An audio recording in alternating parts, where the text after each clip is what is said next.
नमस्कार, मैं डॉक्टर राकेश पाठक। दोस्तों, आपने फिल्म उपकार का वो गाना न जाने कितनी बार सुना होगा जिसके बोल हैं, मेरे देश की धरती सोना उगले उगले हीरे मोती।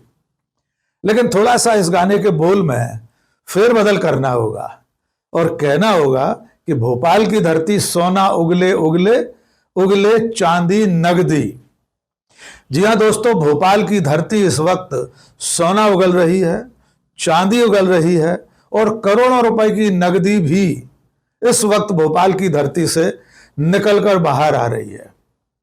ये सोना, चांदी और नगदी मध्य प्रदेश में वर्षों से फल फूल रहे भ्रष्टाचार और घूसखोरी की निशानी है। सबसे हैरत अंगेज बात यह है कि करोड़ों रुपए की इस नगदी और सोने चांदी की बरामदगी में एक ऐसे व्यक्ति का नाम सामने आ रहा है जो मध्य प्रदेश के परिवहन विभाग में सिर्फ कुछ साल नौकरी करने के बाद नौकरी छोड़ चुका है। आइए हम आपको सिलसिलेवार पूरा घटनाक्रम बताते हैं, फिर आपको कुछ नज़ारे दिखाएंगे, कुछ तस्वीरें दिखाएंगे जिन्हें देखकर आप भी चौंक जाएंगे। सबसे पहले 18 दिसंबर को आयकर विभाग ने मध्य प्रदेश में 52 ठिकानों पर 3 बिल्डर्स के ऑफिस और अलग अलग उनके जो कार्यालय थे वहां पर छापा मारा था। इनमें 3 बिल्डर्स के नाम थे त्रिशूल बिल्डर्स, ईशान कंस्ट्रक्शन और क्वालिटी कंस्ट्रक्शन।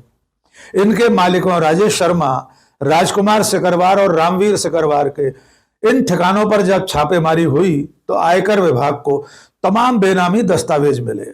कई ऐसी संपत्तियों के दस्तावेज मिले जिनमें संदिग्ध लेन देन और इन्वेस्टमेंट की जानकारी मिली। लेकिन अगले ही दिन एक और ऐसी छापामारी हुई जिसने पूरे देश को हिलाकर रख दिया है। लोग हैरान रह गए हैं कि एक अदने से भूतपूर्व सिपाही के पास से कितनी दौलत सामने आ रही है। और इस सिपाही का नाम है सौरभ शर्मा। सौरभ शर्मा मध्य प्रदेश के परिवहन विभाग में सिपाही था। उसके पिता किसी जमाने में स्वास्थ्य विभाग में थे, लेकिन उनकी मृत्यु के बाद उसे अनुकंपा नियुक्ति मिली और वो भी परिवहन विभाग में, यानी ट्रांसपोर्ट डिपार्टमेंट में। कुछ साल उसने नौकरी की और जिस वक्त वो परिवहन विभाग में नौकरी में था तब मध्य प्रदेश के तमाम चेक पोस्ट उसके पास थे, यानी उसकी जिम्मेदारी एक मामूली सिपाही के पास थी। वहां से वो पैसे इकट्ठे करता था और ऊपर तक पहुंचाता था।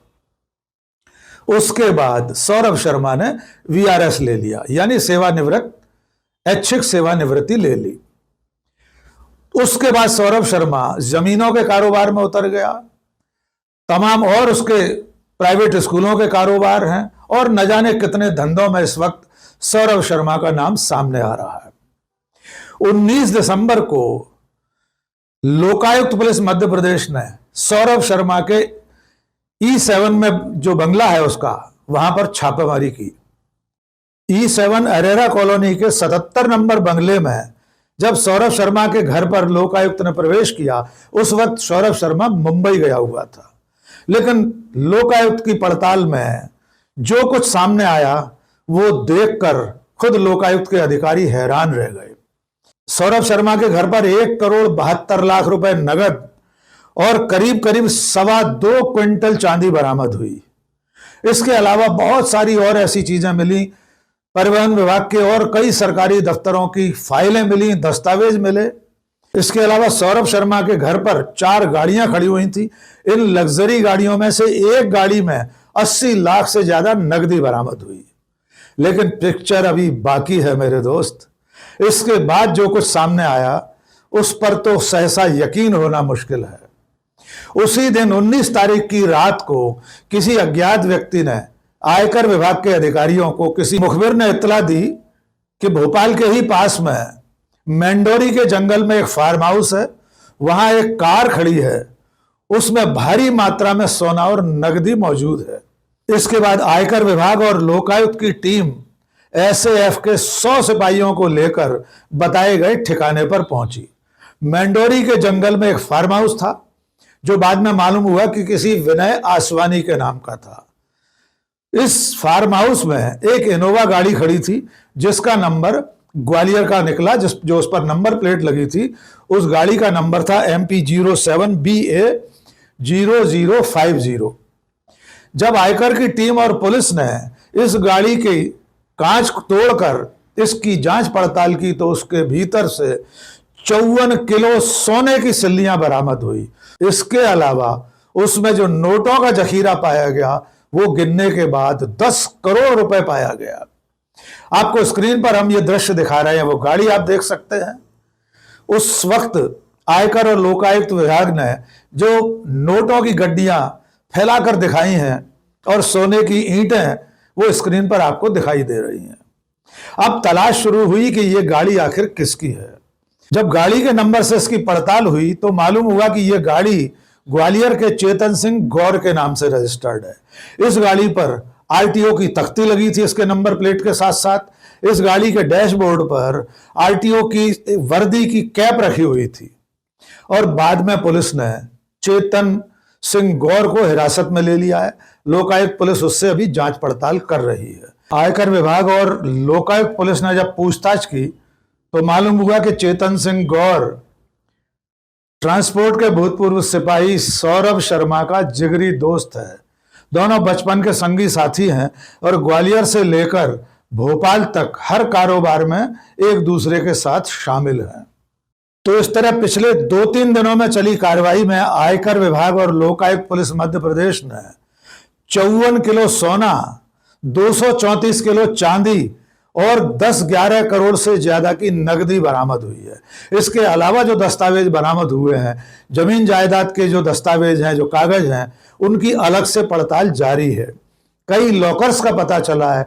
जब लॉकर खुलेंगे तो उनमें से क्या निकलेगा, किस तरह का काला धन सामने आएगा, अभी कहना मुश्किल है। लेकिन अब असली सवाल यह है कि क्या परिवहन विभाग का एक मामूली सिपाही जिसने चंद साल सरकारी नौकरी की हो, क्या वो अकेला इस भारी भरकम कुबेर के खजाने का मालिक है? क्या वही अकेला है जिसने इतनी सारी संपत्तियां, इतना सारा सोना चांदी और इतनी नकदी अकेले इकट्ठी कर रखी थी? क्या उसके पीछे, उसके सिर पर किसी और बड़े आदमी का हाथ है? इस पहेली को हल करने के लिए मध्य प्रदेश विधानसभा में उपनेता प्रतिपक्ष हेमंत कटारे का बयान सुनना होगा। हेमंत कटारे ने छापे के दिन ही जब विधानसभा चल रही थी तो विधानसभा में कहा था कि इस पूरे कारोबार के पीछे मध्य प्रदेश के एक भूतपूर्व मुख्य सचिव, चीफ सेक्रेटरी शामिल हैं। ये सारी संपत्तियां, इन बिल्डर्स के पीछे उन्हीं चीफ सेक्रेटरी का पैसा लगा हुआ है।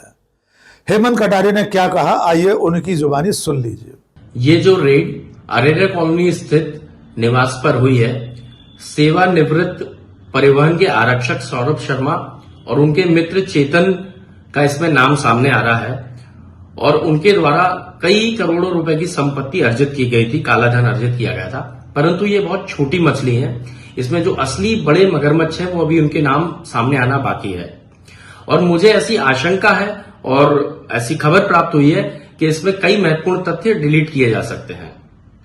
इसलिए मेरा आग्रह है माननीय मुख्यमंत्री डॉक्टर मोहन यादव जी से, चीफ सेक्रेटरी अनुराग जैन जी से और डीजीपी कैलाश मकवाना जी से कि जो गाड़ी के फुटेज हैं, जिस गाड़ी से माल बरामद हुआ है, अरेरा कॉलोनी से लेकर जब वो गाड़ी निकली और जिस स्थान पर माल बरामद हुआ वहां तक के सारे गाड़ी के फुटेजेस सुरक्षित किए जाएं, क्योंकि कोई बड़े दबाव में उनको डिलीट भी करवा सकते हैं। इसमें बड़े लोग भी शामिल हैं और इन सारे फुटेजेस को सुरक्षित करके अपने पास रखें। मेरा आपसे आग्रह है, जिससे कि जांच के जो साक्ष्य हैं वो मिटाए नहीं जा सके।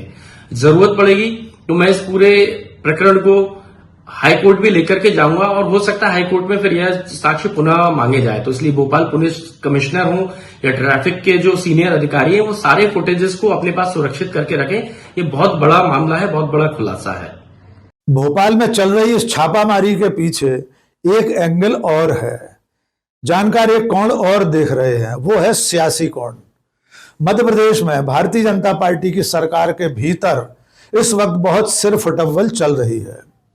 कुछ ऐसे नेता हैं जो मंत्री नहीं बनाए गए हैं, कई बार के विधायक हैं, और कुछ ऐसे लोग हैं जो मंत्री बन बैठे हैं लेकिन वे मूलतः कांग्रेस छोड़कर बीजेपी में आए थे। इन तमाम नेताओं के बीच में इस वक्त खुलकर बयानबाजी चल रही है। ट्रांसपोर्ट डिपार्टमेंट के इस भूतपूर्व सिपाही के पीछे भी दो नेताओं की आपसी लड़ाई समझी जा रही है।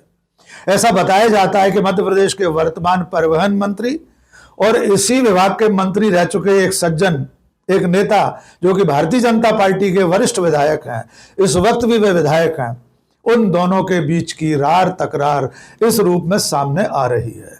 ये जो पूरा रायता फैला हुआ है उसके पीछे उन दो नेताओं की आपसी रस्साकसी शामिल है।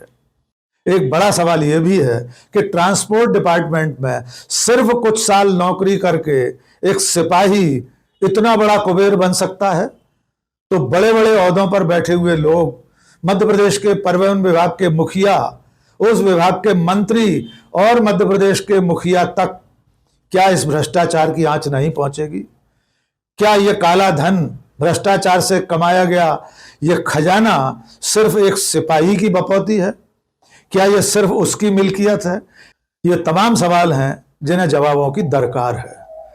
देखना होगा कि आने वाले दिनों में आयकर विभाग और लोकायुक्त मध्य प्रदेश की ये पड़ताल कहां तक पहुंचती है। क्या अभी भोपाल की धरती कुछ और सोना चांदी उगलने वाली है? क्या भोपाल की धरती कुछ और नकदी उगलने वाली है? क्योंकि अब तक जो सोना चांदी, जो नकदी सामने आई है वो अपने आप में बेहद चौंकाने वाला आंकड़ा है। आज के इस वीडियो में बस इतना ही। बहुत बहुत शुक्रिया। जय हिंद।